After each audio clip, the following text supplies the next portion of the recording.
স্কুলে যাওয়ার সামর্থ্য নেই, তবুও সে শেখে, কারণ শেখা থেমে থাকে না। পড়াশোনা করছি, স্কুলের টিচারও আমি, স্টুডেন্টও আমি। তোমার ফি কত? 1 টাকা।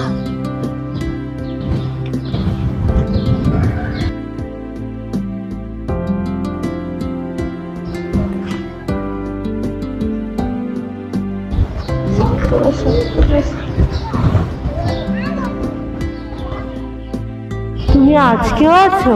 হ্যাঁ, তোমার জন্য কিছু বই এনেছি।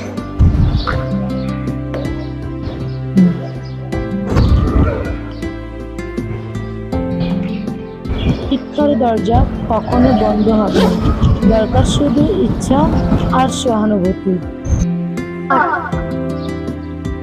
জাদুঘর যেখানে ঐতিহাসিক গুরুত্বপূর্ণ জিনিস প্রদানের জন্য রাখা।